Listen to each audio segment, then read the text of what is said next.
Todo parece indicar que en la antigua Babilonia, esa Babilonia del siglo VI a.C., existía una construcción de varios pisos y de origen desconocido que podía ser interpretada como la mansión de lo alto entre el cielo y la tierra, concordando así con las principales interpretaciones del capítulo 11 del Génesis, que se refiere a la construcción de una torre mediante la cual los hombres pretendían alcanzar el cielo.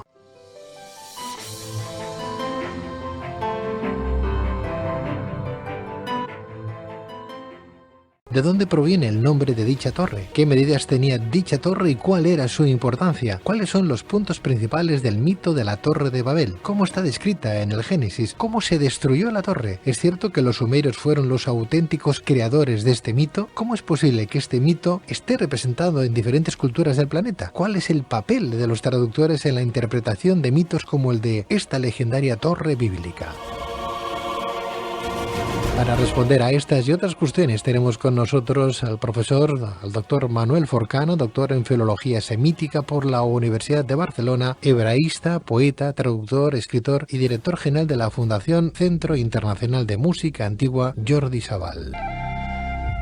Doctor Forcano, muy buenas noches. Hola, buenas noches. Bueno, vamos a conocer el mito bíblico de la Torre de Babel y para empezar a conocer y comprender este mito de esta torre, nos vamos a situar primero en el año 586 a.C., momento en el cual el rey Nabucodonosor de Babilonia entra con sus tropas en Jerusalén, destruye el templo y arrastra por el fango y con cadenas las imágenes de sus dioses. En estas circunstancias el pueblo judío se ve obligado a irse al exilio y desplazarse hasta Babilonia en Mesopotamia. Vamos bien encaminados, ¿no? Sí, eso es. Diríamos que el origen de la mayoría de las historias o mitos que nos aparecen en la Biblia, muchos de ellos, y principalmente en los primeros libros de la Biblia, tienen un perfecto origen mesopotámico. Y este origen mesopotámico, claro, no es sino fruto del traslado forzoso a que se vieron obligados los judíos supervivientes de la catástrofe del año 586, cuando Nabucodonosor conquistó la ciudad, destruyó la ciudad y se llevó al exilio a Babilonia, pues el resto del pueblo judío, las élites que habían sobrevivido a tal catástrofe. La entrada en contacto, por lo tanto, de los judíos con toda la tradición literaria, mitológica, religiosa de los mesopotámicos es durante los años y las generaciones que estuvieron los judíos en el exilio en Babilonia, que es de unos 70 y pocos años, pero suficiente para dejar una huella fortísima, muy profunda en el imaginario de esa gente que cuando se pone a escribir sus tradiciones bíblicas no dejan de embellecerlas y de acrecentarlas a partir de todo el material que recogen también y que copian y que reformulan de las tradiciones mesopotámicas. Entre ellas, el mito de la Torre de Babel. Hoy hablaremos de ese imaginario popular que se describe también en el Génesis, en la Biblia, y que a veces hemos pensado que ese imaginario popular pues sostiene verdades y a veces no es tanto así. Un mito no tiene nada que ver con una realidad, aunque podría estar fomentada en base a algo que podría parecérsele, ¿no? Exactamente. No obstante, doctor Forcano, Manuel, cuando los pocos judíos supervivientes de la destrucción en Jerusalén llegan a Babilonia, ¿qué tipo de ciudad se encuentran? Encuentran una ciudad enorme, impactante, muy espectacular, una ciudad con una extensión de más de 850 hectáreas, con 400 hectáreas de perímetro amurallado, una ciudad dividida por el gran río Éufrates, con una población de más de 500.000 de habitantes, estamos hablando de una cifra que sabemos y tenemos calculada ya desde el siglo VII a.C., por lo tanto encuentran una ciudad espectacular que no les deja indiferentes. En esa ciudad se levanta un complejo religioso dedicado al gran rey Marduk de Babilonia, que es el Esagila, llamado así, significa la casa que levanta la cabeza, y dentro de este Esagila una torre, el famoso zigurat de la ciudad, el templo de la creación del cielo y de la tierra, el famoso Etemenanki. Por lo tanto, el impacto visual y vital que sufren esa gente que sale de una pequeña ciudad pueblerina y en el desierto que es Jerusalén, pues se encuentra en una grandísima capital y eso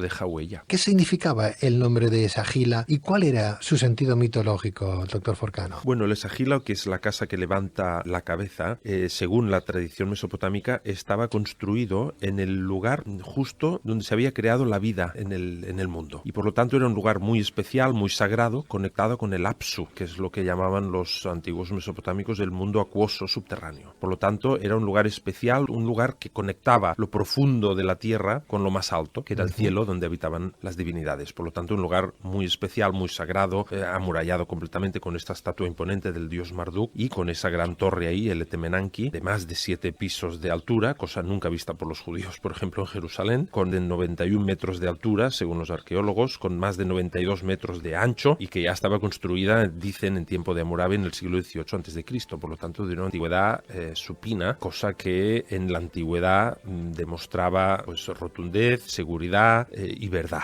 La antigüedad daba siempre a todo un áurea de permanencia y de sacralidad importantísima. O sea, podemos decir que había un templo, imaginemos algo rectangular, cuadrado, es igual, y justo al lado, adosado, una torre, Temenanki, ¿no? Bueno, el Esagila no era solo un templo, era toda un área sagrada. Todos los templos semíticos están amurallados en un principio y amurallan un perímetro sagrado, es decir, un área sagrada. Y dentro de esa área podía haber diversos templos, diversas capillas, diversas instalaciones cultuales. Y en medio de toda esta ciudad sagrada, que es en el caso de Babilonia el el Esagila, se levantaba un zigurat, una torre enorme, que es la que se llamó el Temenanki, el templo de la creación del cielo y de la tierra. Esta torre, este Temenanki, ¿sería la Torre de Babel? En un principio tendríamos que pensar que sí, es decir, esta torre tan alta, con tantos pisos, estos zigurats enormes y contundentes, debemos pensar que es el origen del mito o de la historia de la Torre de Babel. 7 pisos de altura, de unos 91 metros de altura también, sí, con 92 metros de anchura, sí, por cada lado de la torre. Sí. Pues era una señora torre. Espectacular, debía ser espectacular. De hecho, las ruinas que tenemos actualmente de algunos zigurats que quedan todavía en Irak, en el moderno Irak, pues no dejan de ser espectaculares y debemos pensar pues que el gran zigurat de Babilonia debía ser igual de espectacular, de contundente, de hermoso al mismo tiempo. ¿Zigurat qué significa? Zigurat significa torre. De hecho, hay que decir aquí que en la Biblia, cuando nos habla de la Torre de Babel, nunca la llama así, nunca la llama la Torre de Babel, sino que lo que aparece siempre denominado en la Biblia cuando se habla de esto es la ciudad y la torre, pero nunca dicen la Torre de Babel. Eso lo hemos dicho ya nosotros, como el nombre del mito, pero la Biblia en hebreo nunca dice, siempre nos habla de la expresión Et Ha'ir ve'et Hamigdal, la ciudad y la torre, pero nunca nos dicen que esa torre es la de Babel. Creo que se había construido en el siglo XVIII a.C. por parte de Hammurabi, ¿no? Dicen en un principio que hay tablillas ya que hablan de la existencia de este Temenanki en Babilonia en el siglo XVIII a.C., por lo tanto estamos hablando del reinado de Hammurabi, este gran rey, gran codificador del famoso código, y por lo tanto cuando los judíos llegan a Babilonia al exilio estamos hablando del siglo VI a.C., pero esa torre en un principio, para estar levantada con estas características y estas magnitudes, significa que tiene ya muchos años, muchos siglos en la espalda o sobre las piedras, si nos referimos ya al momento en que en las tablillas nos hablan de él en el siglo XVIII a.C.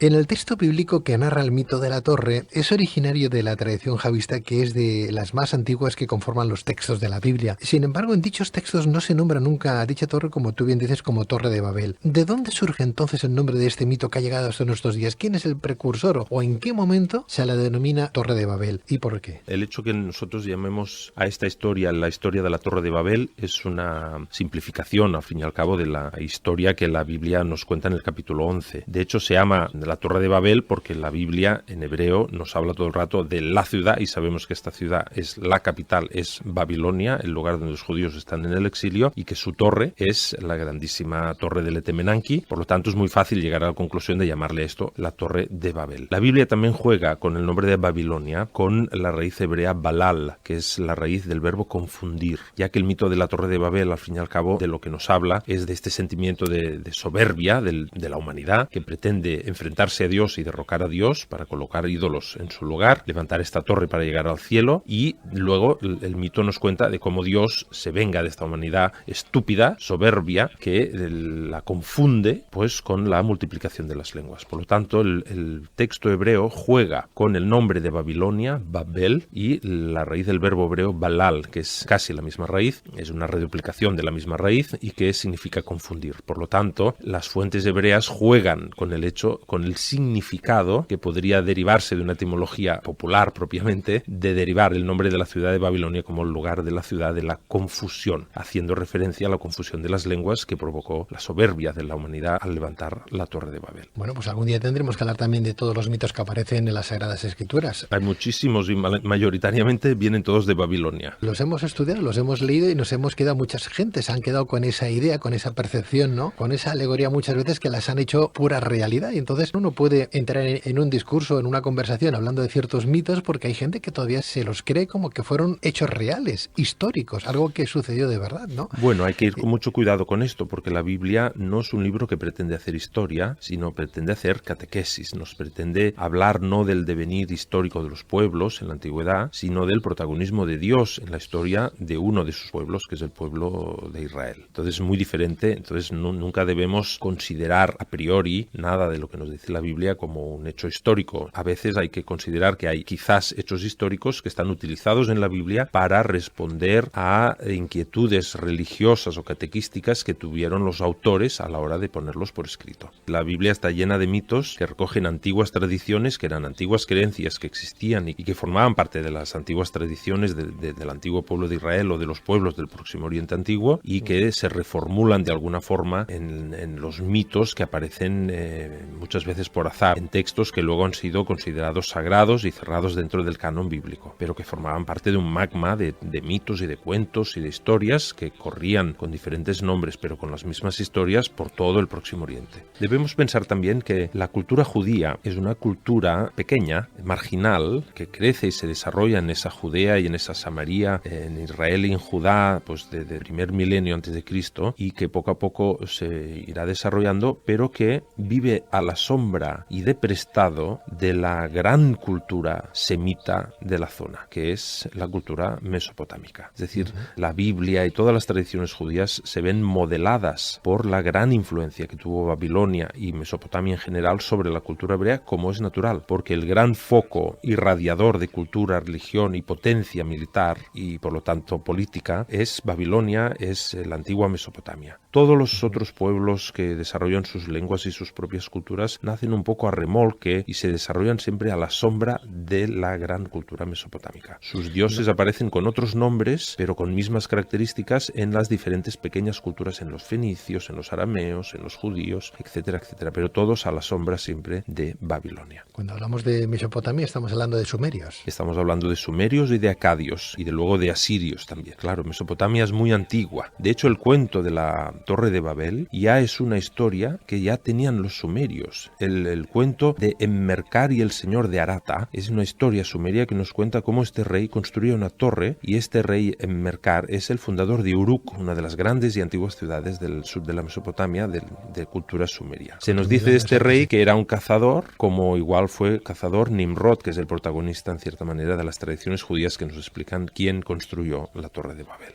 Si nos referimos a los textos bíblicos y a la explicación que dan sobre el mito de la Torre de Babel, podemos leer los 9 versículos que hacen referencia a este mito y que están expuestos en el capítulo 11 del Génesis, Sí. y que dice lo siguiente: toda la tierra se servía de una misma lengua y usaba las mismas palabras. Cuando los hombres emigraron hacia Oriente, hallaron una llanura en la región de Senahar y se establecieron allí. Entonces se dijeron los unos a los otros: hagamos ladrillos y cozámoslos al fuego. Se sirvieron de ladrillos en lugar de piedras y utilizaron el asfalto de mortero. Luego dijeron: edifiquemos una ciudad y una torre cuya cúspide llegue hasta el cielo. Hagámonos así famosos con el fin de no dispersarnos sobre la faz de la tierra. Entonces Yahvé descendió para ver la ciudad y la torre que los hombres estaban levantando y dijo: he aquí que todos forman un solo pueblo y todos hablan una misma lengua. Si llevan a cabo esta empresa, nada les impedirá que lleven a cabo todo lo que se propongan. Pues bien, descendamos y allí mismo confundamos un lenguaje de modo que no se entiendan los unos con los otros. Así Yahvé los dispersó de allí sobre toda la faz de la tierra y cesaron en la construcción de la ciudad. Por ello se llamó Babel, porque allí confundió Yahvé la lengua de todos los habitantes de la tierra y los dispersó por toda la superficie. O sea, estamos de alguna manera recuperando no solamente lo que nos decías tú, ese Babel con Balal, confundir, y nuestros estudiosos han querido darle como media vuelta a esa tuerca, pues para decirle, pues esto se llamaba de esta manera y era la torre que Dios utilizó, pues al darse cuenta que el hombre quería parecerse o ser tan importante o llegar de alguna manera a ser como un dios.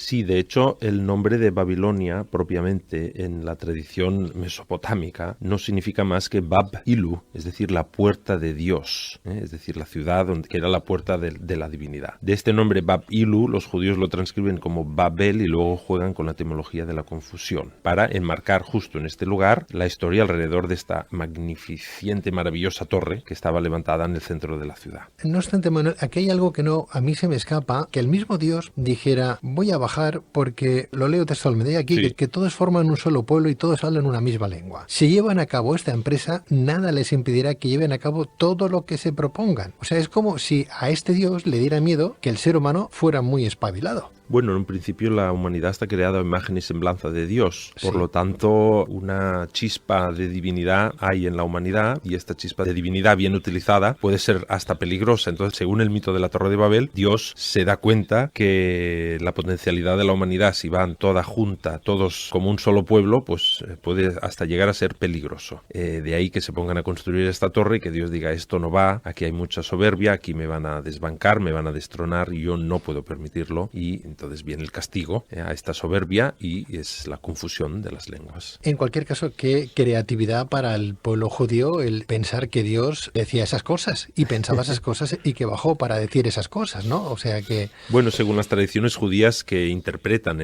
estos 11 versículos del Génesis, Dios no bajó. Dios envió a 70 ángeles y fueron los responsables de confundir a los obreros que levantaban la torre con 70 lenguas diferentes. Y de ahí que vienen ya las tradiciones que nos explican que uno pedía mortero y le daba una piedra o le daban otro material, entonces no se entendían, se peleaban, entonces se mataban, empezaba a haber crímenes en la torre a causa de la confusión de estas lenguas. Pero bueno, Dios desde arriba manda a sus 70 ángeles, según una tradición rabínica que dice, los 70 que me rodeáis aquí, bajad y confundid cada uno con una lengua diferente a esta humanidad que está escalando al cielo con esta torre. Hablas de 70 ángeles, no 72 de la Cábala, ¿son diferentes o son los mismos? Bueno, el número 70 y el número 72 juegan siempre indiferentemente en la tradición judía un papel muy similar. También fueron 72 los sabios que tradujeron la Biblia hebrea al griego en la famosa carta de Aristeas en Alejandría. Entonces a veces son 70, a veces son 72. Es un número muy fluctuante. Entonces, doctor Forcano, podemos decir que la información que nos ha ido llegando sobre el mito de la Torre de Babel es fruto de la inventiva de los diferentes rabinos que han reinterpretado ese mito y su significado. Exactamente. Es decir, los rabinos, como mucha gente ya sabe, se han dedicado a lo largo de los siglos a dar diferentes interpretaciones, a pensar y a sacar teológicamente decisiones y convenciones a partir de lo poco que está escrito en la Biblia. A partir de ahí se va acumulando una serie de tradiciones que se sobreponen una a la otra sobre qué es la Torre de Babel, cómo se construyó, quién la construía, cuánta gente trabajó en la obra, quién era el jefe de los obreros, quién era el jefe de esa humanidad rebelde, cuántos años tardaron en hacerla, cuántos materiales usaron para construirla, etcétera, etcétera. Ahí las diferentes tradiciones de Midrash y en el mismo Talmud pues se dan muchas historias y rabinos que hablan de esto, aportando cada uno de ellos un poco más de inventiva que ha hecho que el cuento creciera con detalles que en un principio el texto bíblico no aporta, pero que las interpretaciones rabínicas sí que han a lo largo de los siglos aportado toda una serie de detalles de la historia que ahora nos hacen sonreír, pero que son muy interesantes para ver cómo la tradición judía interpreta los pequeños detalles de este mito que solo en 9 versículos ha causado siempre tanta impresión en todo lector. Estamos hablando de momentos históricos donde la gente no sabía ni leer, funcionaban a través de cuentos, de narraciones. En cualquier caso, si nos preguntan en qué fecha más o menos se construyó la Torre de Babel, no lo sabríamos decir, no se tiene nada escrito, no se sabe, ya se la encontraron hecha. Bueno, naturalmente nosotros sí sabemos que está documentada a partir del siglo XVIII a.C., por eso se la enmarca a veces en su origen, la primera piedra, podríamos decir, en el siglo XVIII a.C., durante el reinado del rey Hammurabi en Babilonia. Lo que sí después podemos entender es que una construcción tal pervive muchos siglos, y los judíos cuando llegan al siglo VI ya se la encuentran ahí, naturalmente, que está levantada ya desde el siglo XVIII, la encuentran en el siglo VI, y hasta hoy que tenemos una parte de las ruinas de todo este ese complejo del Esagila y parte de la torre. De hecho, la tradición judía nos cuenta de la destrucción de la torre, que un tercio de la torre se destruyó por fuego, un tercio se hundió en la tierra y un tercio quedó a la vista. Y es ese tercio de lo que queda lo que nosotros contemplamos hoy cuando vamos a las ruinas de Babilonia. Desgraciadamente hoy no se pueden visitar porque Irak no admite turismo todavía, pero está ahí, las ruinas están ahí. O sea, podemos decir que esas ruinas que están ahí en Irak, en Babilonia, son el fruto de aquella supuesta torre de Babel. Podríamos decir que es lo que queda de ese motor que hizo funcionar la imaginación de los escritores bíblicos a la hora de poner por escrito esta historia, que de hecho reformula esa antigua historia sumeria del rey Mercar y el señor de Arata, donde ya se construyó una torre para llegar al cielo. No obstante, Manuel, otras tradiciones judías que tú bien conoces dicen que la torre se construye 1650-56 años después del diluvio, pero si el diluvio ocurrió hace, pues no sé, 10.000 años atrás, o 9.000, sí, antes del nacimiento de Cristo, estaríamos hablando de otras épocas. Sí, pero esta cita de 1656 años después del diluvio la da un rabino que se pone a calcular y él llega a esa conclusión, pero bueno, eso no, nosotros no podemos darle ninguna veracidad histórica porque eso es una fecha que un rabino piensa que fue el momento en que se construyó la torre y lo cuenta a partir del diluvio. El rabino que da esa interpretación en el Talmud le interesa hablar del diluvio porque ve en la soberbia de la humanidad a la hora de levantar la torre una segunda provocación hacia la divinidad donde el castigo podría haber sido otro diluvio. De hecho se dice que la torre de Babel se levantó para evitar otro diluvio, para que si había otro diluvio la gente se pudiera refugiar en la torre. Sería un motor para construir esa torre enorme y por lo tanto la humanidad no quiere volver a perecer en un diluvio por si Dios se enfada y levantan una torre por si acaso. Pero diluvio sí que hubo un diluvio, o también forma parte de ese imaginario, es un cuento. No, seguramente una historia tan brutal como el diluvio debió ser en algún momento una catástrofe natural sin precedentes que queda grabada en la imaginación de los pocos supervivientes que debieron quedar y ahí empiezan las historias. Los mitos siempre a veces o mayoritariamente nacen de hechos que podrían haber sido reales y el diluvio parece ser que lo fue. Imaginemos un antiguo poblador, un pastor en Mesopotamia con 2 cabras y un camello y viviendo de los dátiles de una palmera y de pronto el Éufrates y el Tigris se desbordan y se desbordan por muchísimo, por cualquier cuestión geológica o de deshielo de una época pues muy primaria donde los ríos crecen de una forma desmesurada y todo queda anegado y bajo las aguas. Alguien que debió quedar en la cima de una palmera debió contar lo tremendo que fue y a partir de ahí ya la imaginación y el boca a oreja de la historia acaba con una descripción bellísima, interesantísima de lo que fue el diluvio universal, no solo en la tradición bíblica, sino que la tradición bíblica lo recoge porque ya las tradiciones mesopotámicas lo traducían. Recordemos que George Smith, el gran asiriólogo, cuando tradujo las tablillas que se llevaron en 1870, se llevaron al British Museum, le dio un soponcio al descubrir que tablillas muchísimo más antiguas estaban hablando de un mito que aparecía y se hizo famoso en la Biblia, que era el mito del diluvio. Es decir, la Biblia ha tenido el mérito de hacernos conocer a todos estos mitos, pero estos mitos son mucho más antiguos y proceden de la gran productora del imaginario religioso y cultural del Próximo Oriente, que es la cultura mesopotámica. Ese diluvio universal no fue a nivel mundial, fue de zona.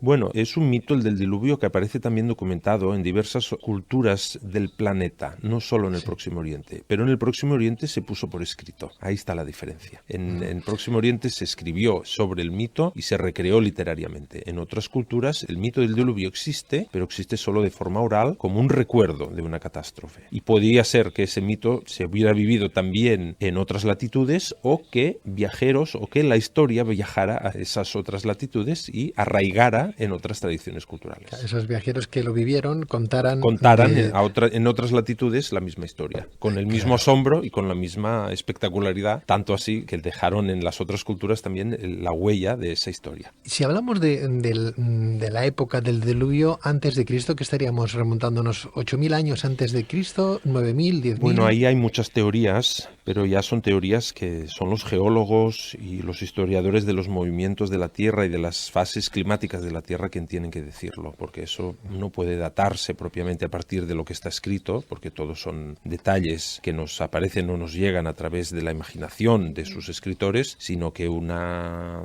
catástrofe natural de estas características ya tiene que datarse a nivel geológico y puede datarse en diversas épocas. También no sabemos la magnitud, aunque el diluvio pensamos que deja una huella indeleble en las personas que sobrevivieron a él y que luego lo pusieron por escrito o que lo reformularon hasta que se puso por escrito fue muy grande. A lo mejor fue una simple inundación, pero que la imaginación de los que lo vivieron pues lo magnificaron, a lo mejor, no sabemos. O a lo mejor fue enorme y no quedó nadie para contarlo y no sabemos, no sabemos. Antes hablabas de ese rabino, ¿no?, que le interesaba hablar del diluvio. Creo que él llegó, o los textos dicen que esa torre era casi tan alta como la montaña de Ararat, donde al parecer también se encontró la supuesta donde se el posó arca de Noé, sí. ¿no? Sí, ¿no? Por eso el mito de la Torre de Babel está muy, muy ligado al mito del diluvio universal, porque en el fondo se dice que la torre se quería construir más alta que el Ararat, en el sentido de que si el Ararat ha pasado por ser la cima de la montaña que no se cubrió con el diluvio y por lo tanto el arca quedó posada ahí cuando empezaron a descender las aguas, pues las ganas de la humanidad de buscar un refugio por si llegaba otro diluvio tenía que ser la torre más alta que la montaña de Ararat. De hecho, la montaña de Ararat no es tan alta, hay montañas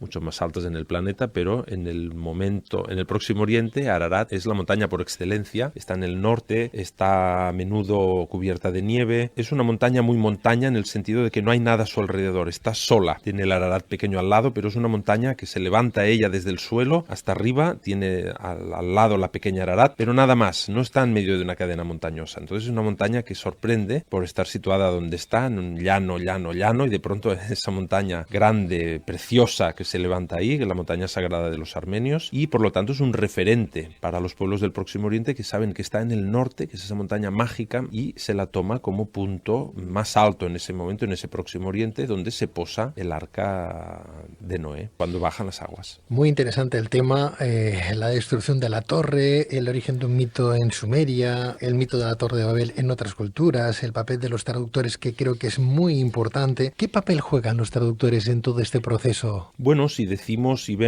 tomamos el mito de la Torre de Babel como un mito donde se castiga la soberbia de la humanidad por haber levantado esa torre o haber intentado levantar esa torre y se le confunde con una infinidad de lenguas, los traductores a lo largo de los siglos hemos pasado a tener el papel de sanadores de este castigo, es decir, de personas que van a intentar poner algún tipo de remedio a esa maldición, a esa confusión terrible que ha hecho que la humanidad no se entienda entre ella y por lo tanto se enfrente una contra la otra. Es decir, el traductor ha pasado por ser esa persona que tiende puentes de diálogo, de comprensión y que intenta mitigar los efectos negativos del castigo de Dios por culpa de la Torre de Babel. Para ti, Manuel, como traductor, las cualidades que tiene que tener un buen traductor, como es tu caso, ¿cuáles son? Pues mira, un traductor en un principio lo que tiene que conocer es muy bien el trasfondo cultural, tanto de la cultura de la que está traduciendo como la cultura que recibe el mensaje traducido. El traductor tiene que ser, por lo tanto, bicultural, una persona bicultural, que conozca muy bien las dos culturas que está trasladando. La traducción no es una ciencia exacta y por lo tanto el traductor, aparte de ser bilingüe, tiene que conocer bien el marco perfecto donde se está situada esa lengua y por lo tanto sus tradiciones, su literatura, para poder trasladar perfectamente los códigos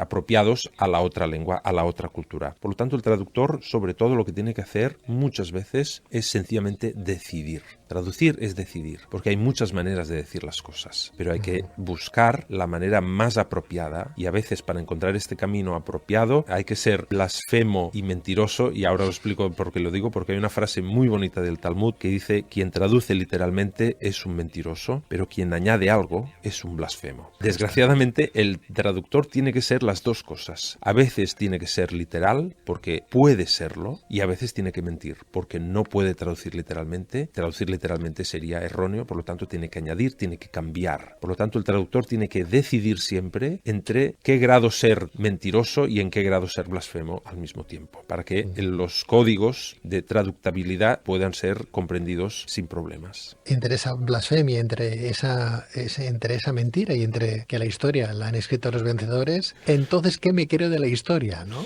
Bueno, lo que nos tenemos que creer es lo que nos queda como convenciones históricas. Es verdad que la historia se va reescribiendo, se va reinterpretando, también porque se van encontrando más cosas, se va investigando más del mismo Próximo Oriente, ¿no? Todo lo que desgraciadamente ahora con la guerra en Siria se está perdiendo, pues a lo mejor si no hubiera habido la guerra en Siria, pues se hubieran sacado más tablillas, se habría descubierto muchas más cosas, se podrían haber reformulado otros muchos mitos, pero la historia sigue su curso, sigue su camino, y lo que nos quedamos leyendo, interpretando lo que los vencedores van dejando en el camino. Claro. Hay que decir que, no sé si estarás conmigo, que creo que la primera obra literaria que se pudo traducir, estoy hablando de una obra de 2000 años antes del nacimiento de Cristo, es la epopeya de Gilgamesh, ¿no? Exactamente, pasa por ser la obra literaria, la primera obra literaria traducida en la historia, y por lo tanto volvemos a hablar de Mesopotamia y volvemos a hablar de la cultura del Próximo Oriente, ¿no? Como un motor productor de bellas historias que ya aparecen traducidas en el segundo milenio antes de Cristo en el sudeste asiático. Es decir, las historias de Gilgamesh van con los marineros que surcan el mar Índico y llegan pues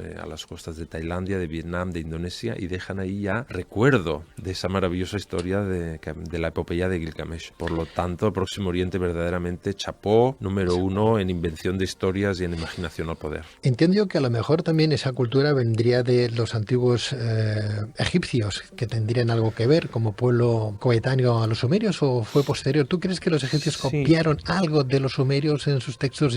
A ver, los dos grandes polos de cultura, religiosidad y creación de mitos en el Próximo Oriente son Mesopotamia y Egipto, pero la cultura egipcia es africana. Egipto tiene unos mitos y una historia cultural que proviene de las antiguas poblaciones del Sáhara, que murieron por sequía y que quedaron recogidas los supervivientes en los cauces de los grandes ríos del norte de África, es decir, el Nilo y el río Níger. Es decir, el origen de sus historias, de su religiosidad, de su cultura es propiamente en Egipto es camita, ¿no? Son las lenguas camitas, son africanos, y por lo tanto el imaginario colectivo es muy diferente. Egipto está muy cerca del Próximo Oriente, también muy cerca de Judea, y juega un papel importante en la historia antigua del pueblo de Israel. Pero el verdadero motor cultural del Próximo Oriente fue Mesopotamia, no Egipto. Hay puntos de contacto, naturalmente, hay similitudes, pero el sistema de dioses, el sistema de organización social, el sistema de organización religioso, todo es diferente. Egipto es África, Mesopotamia es Próximo Oriente. Manuel, ya para finalizar, el Nuevo Testamento y los correspondientes evangelios son una traducción, ya que no se dispone de texto original, ¿verdad? Exactamente. Hablando de los traductores, podemos decir que la mayor parte o gran parte de grandes obras literarias de nuestra tradición cultural son traducciones. De ellos, naturalmente, los evangelios. Los evangelios son un conjunto de textos maravillosos, muy bonitos, pero que se han conservado en griego, son de los siglos I o II después de Cristo, y nosotros vemos que el griego que se utiliza en los evangelios es un griego muy pobre, sintácticamente muy forzado, que traduce giros y expresiones propiamente arameas. Es decir, el original de los evangelios en su momento debió ser en arameo, pero no se nos ha conservado y la tradición nos los ha transmitido en griego. Es un griego pobre, malo, pero indican que los evangelios que tenemos y que consideramos como originales en griego no son más que una traducción de otro original arameo perdido para siempre. O no, ya lo encontrarán, a lo mejor se encuentra en algún sitio. Si tuvieras que aconsejar alguna Biblia, ¿qué Biblia aconsejarías? Porque, claro, al final uno no sabe qué Biblia está leyendo, ¿no? Bueno, es una muy buena y delicada pregunta, pero a veces hay que saber muy bien en qué contexto vamos a leer una Biblia. Para un estudioso de lenguas semíticas, naturalmente la Biblia mejor que puede leerse es en original. Siempre el problema de las traducciones es que lo mejor es conocer la lengua para leer el original. Pero en castellano podemos encontrar una muy buena Biblia que está al alcance de todo el mundo, asimismo muy bien explicada, muy bien anotada, que es la célebre Biblia de Jerusalén. Es una muy buena traducción, con muchas anotaciones y muy clara, que pretende que el lector entienda lo que se está explicando y que esté siempre marcado cronológicamente y en un contexto histórico concreto. Y por lo tanto tiene una función pedagógica que es de alabar, y por lo tanto yo es la que recomendaría a los oyentes si quieren verdaderamente leer una buena traducción en castellano del texto bíblico original.